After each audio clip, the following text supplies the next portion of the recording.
There are growing concerns that veteran guard Bria Hartley intentionally took out Sophie Cunningham, who's out for the rest of the season with a torn MCL. First off, look at this play. Bria Hartley clips Sophie, sends her down, and then she smiles. That's what set everybody off. If this was just a tough basketball play, fine, but the fact that she smiled after, it seems intentional. But let's be real, this isn't the first time Bria's been in the middle of some drama. She's been in fights before, she has that reputation, and she even liked a post celebrating her being that player. And now there are fans that are calling for her to get kicked out of the league. That's how serious people are taking this. Now I want to hear from you guys. Was this intentional or just a rough basketball play? Okay, so the WNBA has pulled another shocker, and honestly, it's not the good kind. Sophie Cunningham just dropped a bombshell, and it sounds like Lexie Hull is now in the hot seat. We're talking about her being the next target, right after Caitlin Clark and Sophie herself. It really feels like this Tres Leches group is getting picked off one by one. So what do you think? Is this just really bad luck, or is something else going on here? Murphy's Law is once again in full effect for the Indiana Fever as Sophie Cunningham is ruled out for the rest of the season. So, what does this mean? They signed a new guard. Sophie Cunningham, who was supposed to bring all this energy to the Indiana Fever this season, is out for the year. She tore her MCL, and that's a huge bummer on its own. But what really caught everyone's attention is what she said next. Sophie's actually hinting that her own teammate Lexie Hull might be the next one to get hit, like literally, in what some fans are calling the WNBA assault era. Let's go back for a second. Caitlin Clark, the league's golden star, has already taken some seriously aggressive hits. Some looked accidental, sure, but others, fans are convinced those were definitely on purpose. And then there's Sophie. She's all heart and hustle, right? She goes down after a collision with Bria Hartley, and it looks like a normal play, but then photos surface, and Bria Hartley is smiling while Sophie is on the floor, clutching her knee. People immediately screamed intentional, and honestly, who can blame them? It just got worse when Sophie confirmed it was an MCL tear needing surgery. Her season, just like that, it's over. There are growing concerns that veteran guard Bria Hartley intentionally took out Sophie Cunningham, who's out for the rest of the season with a torn MCL. First off, look at this play. Bria Hartley clips Sophie, sends her down, and then she smiles. That's what set everybody off. If this was just a tough basketball play, fine, but the fact that she smiled after, it seems intentional. But let's be real, this isn't the first time Bria's been in the middle of some drama. She's been in fights before, she has that reputation, and she even liked a post celebrating her being that player. And now there are fans that are calling for her to get kicked out of the league. That's how serious people are taking this. Now I want to hear from you guys. Was this intentional or just a rough basketball play?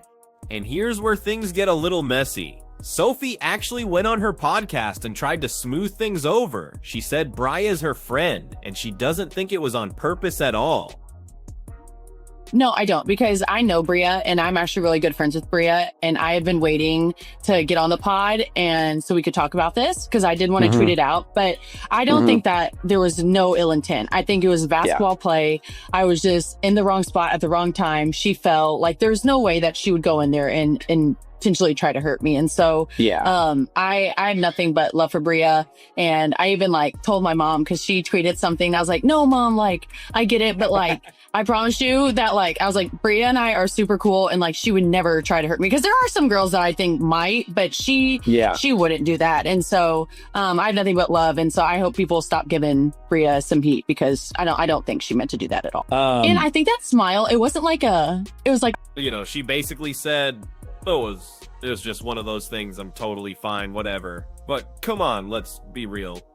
Players always try to downplay these kinds of incidents. They don't want to deal with league drama or get hit with fines.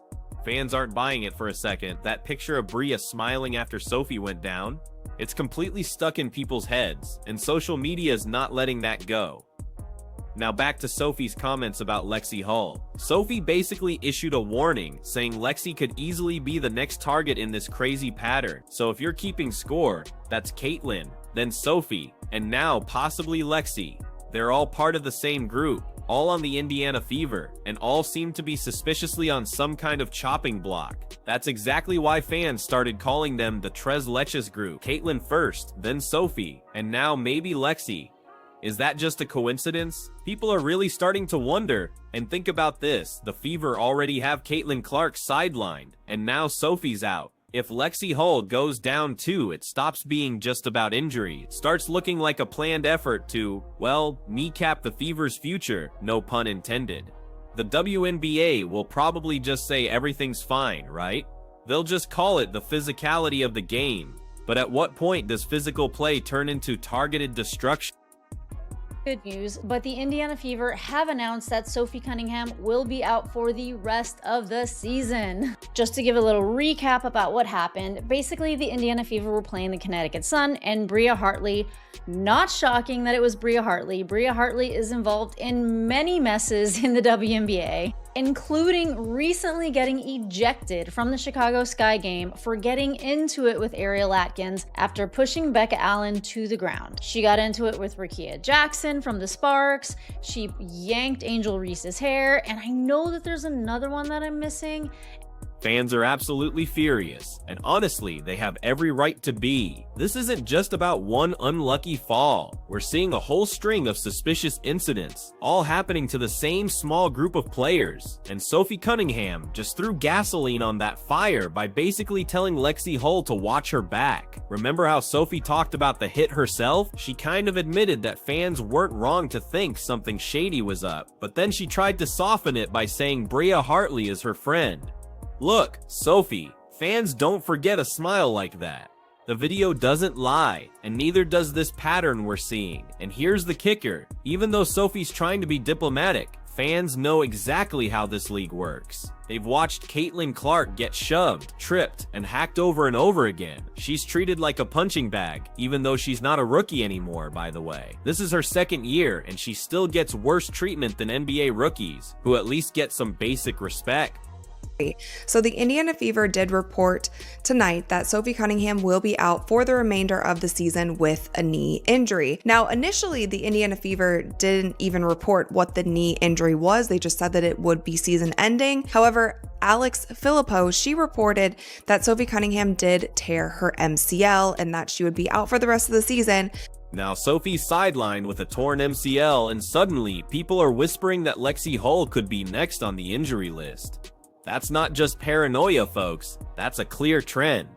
This injury is such a huge blow for the Indiana Fever. Now they have Sophie out, Sid Colson out, Ari McDonald out, Caitlin Clark out. And I speculated this in my last video. I was like, I wonder if Sophie is actually out for the rest of the season, if this hurts our chances of seeing Caitlin Clark back on the floor this season for the Indiana Fever. And this is the last thing that I'll say about that podcast interview. As Sophie did mention, she talked about Caitlin Clark briefly and her recovery, and she basically just said, like, it is a day-to-day thing. Caitlin doesn't even know when she will be back, so she didn't really give any more information than that. But I think a lot of fans are speculating, will Caitlin Clark be back? Because Sophie is now out for the season, will the Indiana Fever risk it by bringing Caitlin Clark back? If Sophie is out, do the Fever even have a chance in the playoffs? Why would you bring Caitlin Clark back? Should you bring Caitlin Clark back? Will she be practicing this week? They have a tough stretch of games. Are they going to bring her back against a team like the Minnesota Lynx? We just don't know. And I, like I've said in the past few videos, I don't think Caitlin Clark is coming back. So tell me,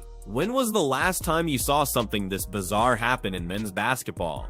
In the NBA, if a star takes a hit that's too hard, the league is all over it instantly.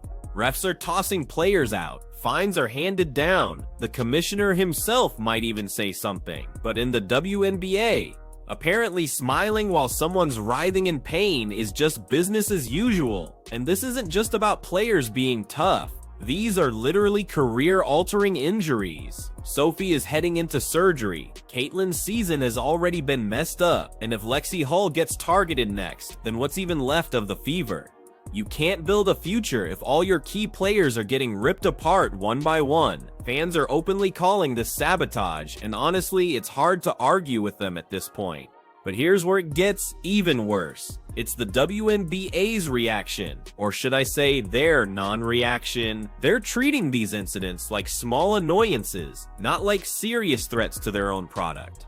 Think about it, Caitlin Clark brings in more viewers than half the league combined. Sophie Cunningham is a fan favorite, big personality, and Lexie Hull has really been holding her own. If they lose all three of them, you're not just hurting the Fever, you're gutting the league's marketability. And yet, there's just silence.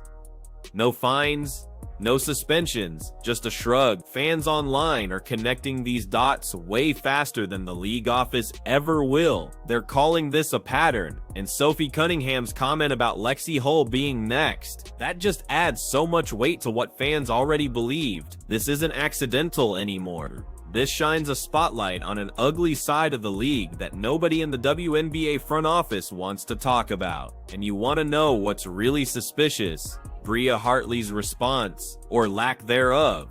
No apology, no visible regret, just that one haunting image of her smirking while Sophie is on the floor, holding her knee. That's the image fans can't shake because it looked less like regret and more like satisfaction. And if that's the vibe, then Sophie's warning about Lexie Hull being next isn't just speculation, it's a very real concern. Now here's where the whole Tres Leches idea really blows up. Fans didn't just come up with that nickname for fun. It's because Caitlin Clark, Sophie Cunningham, and Lexie Hull have really been moving like a tight trio this season. They're teammates, they're friends, and they've been at the center of almost every big moment for the Fever. And funny enough, or maybe not so funny, those are the exact players who keep ending up in danger. Caitlin's been shoved around since day one. She takes elbows, she gets tripped, and somehow the refs let half of it slide. Sophie comes in, known for her energy and hustle, and suddenly she's the one tearing an MCL. And now Sophie herself is pointing the finger at Lexie Hull as next on some kind of hit list. Do you see the trend here? Because fans sure do. The WNBA wants people to believe this is just physical basketball. But the problem is, when the same circle of players keeps getting knocked around again and again, fans stop believing in coincidence. They start believing they're seeing targets. And Lexie Hull might as well have a bullseye on her jersey now. All thanks to Sophie's words. Let's break this down even more. Caitlin Clark isn't just any player. She's the money machine for this league. Her jersey sales, her TV ratings, her social media engagement, they're all shattering records. Without Caitlin, the WNBA wouldn't even be close to the buzz it has right now. And yet, somehow, the league has allowed her to become a punching bag. Then you have Sophie Cunningham, who's charismatic, marketable, and has this big personality that fans really connect with. She gets taken out with an MCL tear. Lexie Hull, she's the quiet but steady part of this tree. If she goes down next, fans are gonna flat out accuse the league of destroying its own product. And seriously, the NBA would never let this happen. If LeBron James, Steph Curry, or Luka Doncic were getting targeted like Caitlin Clark, it would be headline news everywhere. There would be league investigations, rule changes, and punishments handed out like candy. In the WNBA, it's almost like they just shrug and say, well, that's basketball. No, sorry, that's negligent. Now let's go back to Bria Hartley for a second. That smirk, that smile, whatever you want to call it, has become the face of this whole controversy. Fans looked at that photo of Sophie on the floor holding her knee, and Bria standing there grinning, and it instantly told a story. You can argue it was bad timing, or a misunderstood moment, but that image is what people remember, and Sophie's attempt to defend Bria only piled on more suspicion. It almost felt like she was pressured to downplay it, like she didn't want to stir up trouble, but in doing that, she basically confirmed that players know how dangerous things have gotten, and that's what makes her warning about Lexie Hull so chilling, because if Sophie, the one who just got hurt, is saying, hey, Lexie might be next, then what does that tell you? It tells you the players themselves see the pattern too. They just can't say it outright because the league doesn't like whistleblowers. Meanwhile, fans are making all the noise that the league refuses to make. They're calling for suspensions. They're calling for accountability. Some are even saying Caitlin Clark should get independent medical evaluations outside of the Fever staff because there's just no trust left in that system. When your own fan base doesn't trust your doctors, your referees, or your media, you've got a major crisis, and that's exactly where the WNBA is right now. Let's also not ignore the bigger elephant in the room: jealousy. Caitlin Clark's fame didn't just rise, it absolutely skyrocketed, and in a league where veterans often feel overlooked and underpaid, some players have made it clear they don't like all the attention she gets. Sophie, by association, became part of that spotlight, and Lexie Hull, while not a huge name herself, has been standing shoulder to shoulder with them. So if you're a jealous rival looking to make a statement, that trio is your prime target, and that's exactly why fans believe Lexie could be next. And look, nobody is saying the WNBA needs to be a no-contact league. Basketball is physical, injuries happen, but there's a huge difference between natural contact and what looks like targeted takedowns. Caitlin getting shoved when she's nowhere near the ball, that's not basketball. Sophie's knee twisting while her opponent smirks, that's not basketball either. And if Lexie Hull finds herself on the floor next, fans aren't going to accept just bad luck as an excuse anymore. The league loves to promote toughness. They love the idea of showing the women's game as gritty and competitive. But toughness doesn't mean negligence. Toughness doesn't mean ignoring when your stars get hammered game after game. And toughness definitely doesn't mean smiling at someone else's pain. If that's what the WNBA thinks toughness is, then no wonder fans are outraged. Now here's where this gets even more suspicious. Notice how the media around Indiana is handling this. Or should I say, not handling it. Fans are openly calling out people like Scott Agnes for running cover for the Fever front office. They're acting like the timeline of Caitlin's injury is totally clear when the footage suggests otherwise. They're acting like Sophie's injury is just bad timing when fans saw what happened with their own eyes. That's why fans are losing. When the media becomes part of the spin machine instead of actually holding teams accountable, you don't just lose credibility, you lose your audience. And that's the real danger here.